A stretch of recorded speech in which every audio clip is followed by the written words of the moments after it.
Yeah, Minna, it's me again. Welcome back to my channel.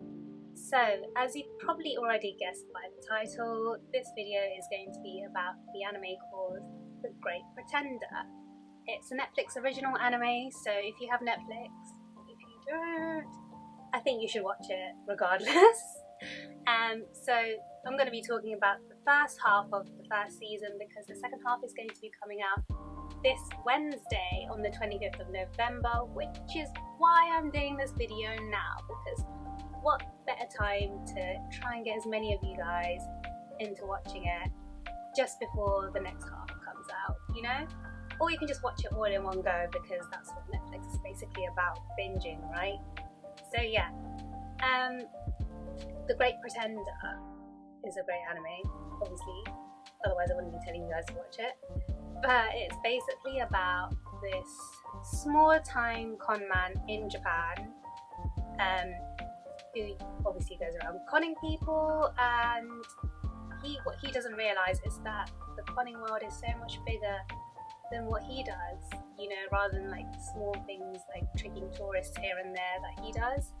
There's a big world of con men and con women, obviously, who do bigger heists, bigger heists than he ever would have imagined in his life. And his life takes a turning point when he meets a French con man called Laurent. I don't know how to pronounce it, so I'm just saying Laurent. I think that's how you pronounce it because there's a T at the end, and I'm not going to try saying it in a French accent. I'm going to sound like an idiot because I can't speak French. So yeah, he meets Laurent, who actually cons him into following him to the airport. So, you know, a small-time Japanese con man gets conned by another con man. Exciting stuff, right? So, what I absolutely love about this anime is just how international it is. Like, I'm going to go into that later, but it's incredibly international. We love to see it because you don't see that in most animes. Like, you really don't. But yeah, so he gets conned by Laurent, who ends up, you know, recruiting him into his little group of international con men and women,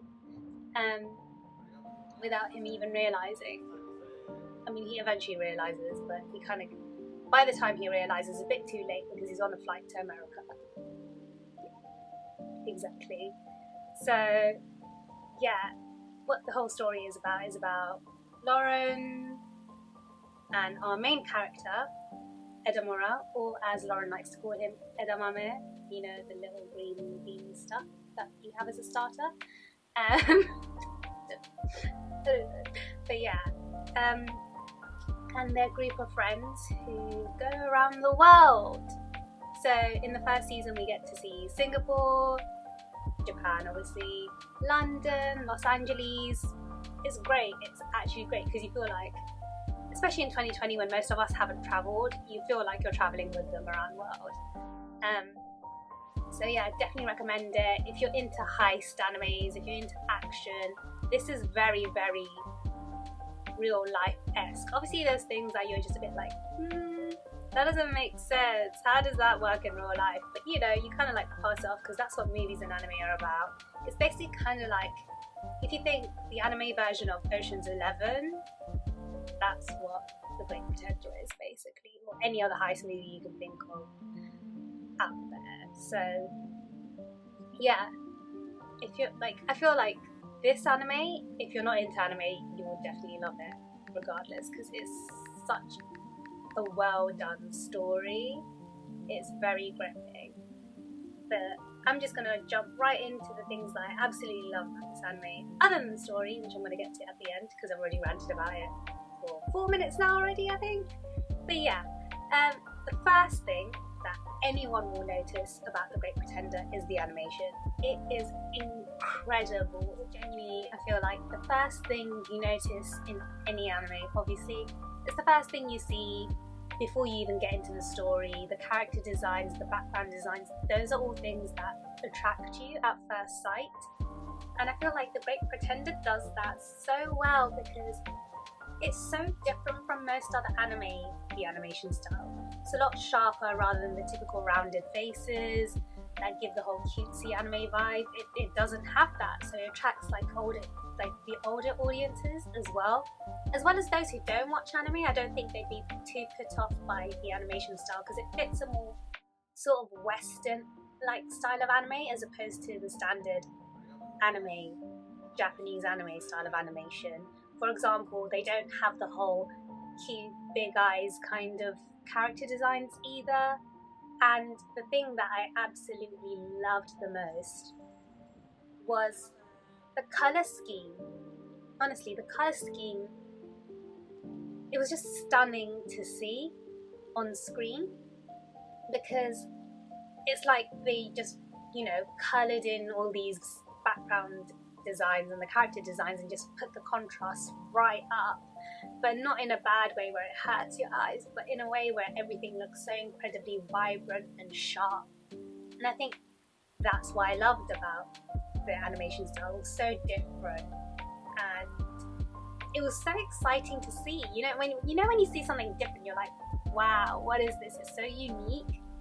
And I feel like The Great Pretender does that really well when it comes to the animation style. Yeah, and like I was saying, the character designs are amazing. So moving on from like the character designs, the actual characters themselves. As I was saying, the actual characters themselves are incredibly endearing and relatable. The protagonist is definitely relatable.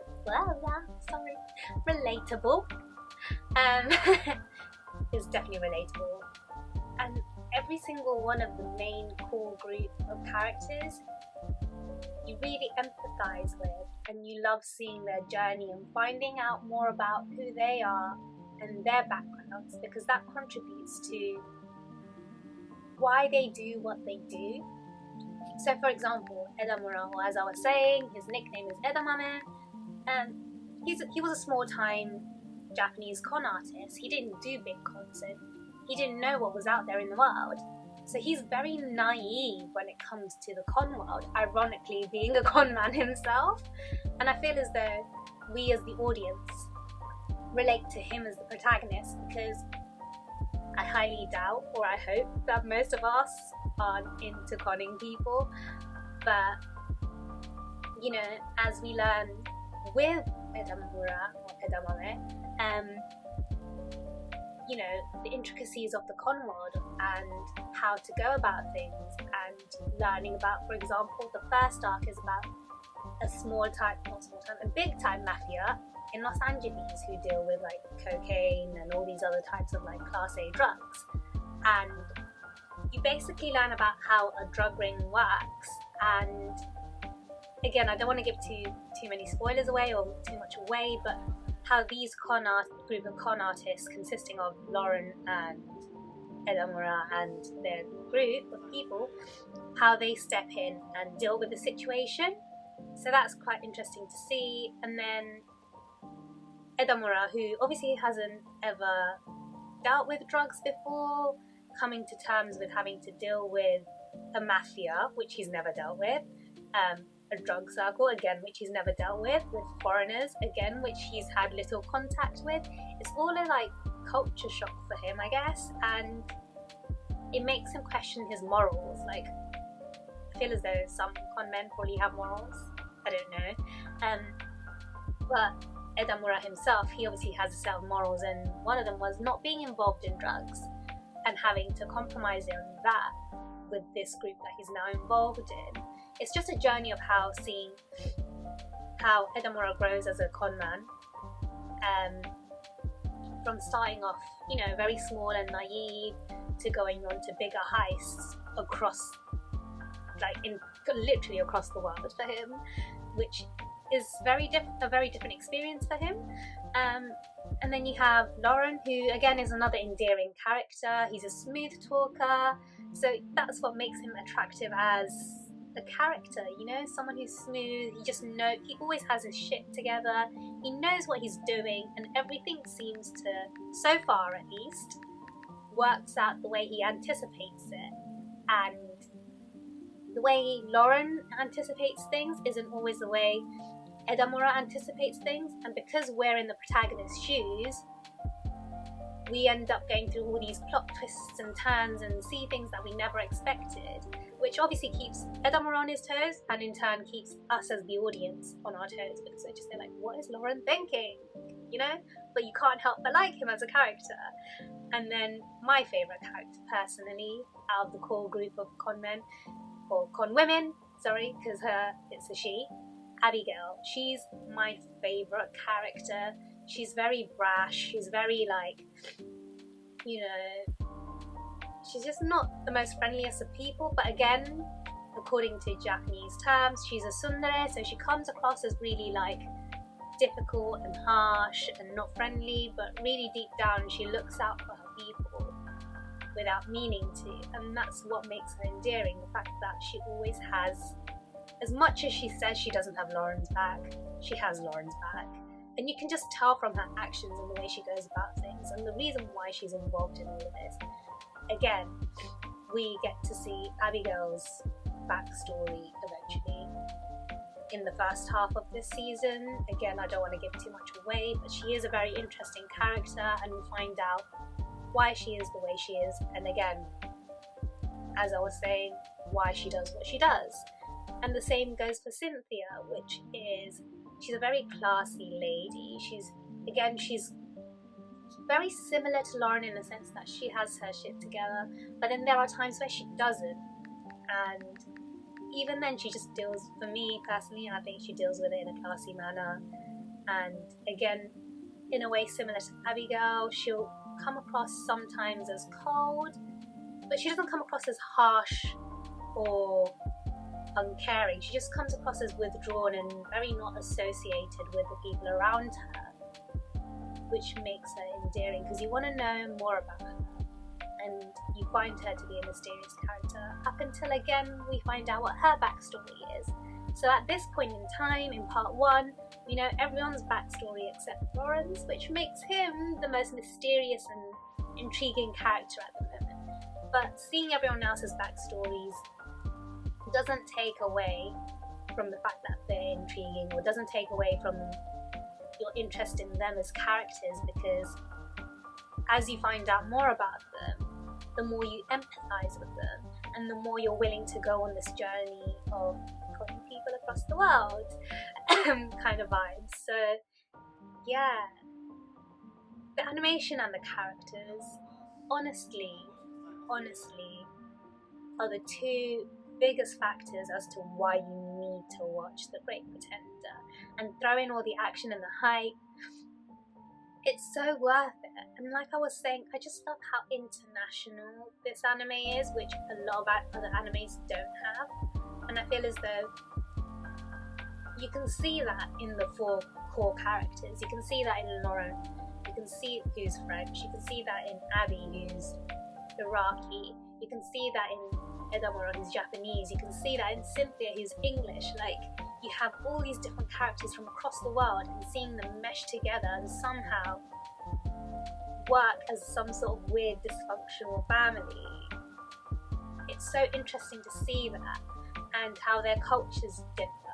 And then you can, like, I feel as though I myself didn't know this until most recently, when you meet people from other places and you get to become friends with them, and you get to understand how, like, they're, as much as they're different in their characters and their cultures, there's still an underlying similarity of empathy, you know?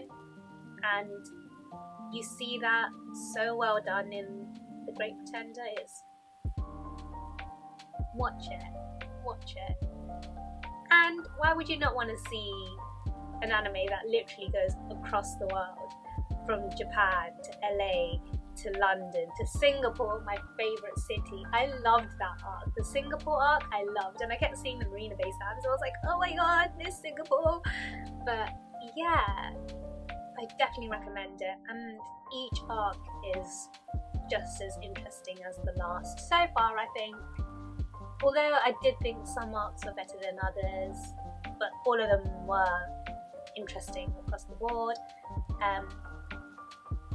yeah, I don't want to give the story away. You guys should just watch it. And part 2 is coming out on Wednesday, so either binge watch part 1 now so you're ready for part 2, or just binge watch the whole series all in one go.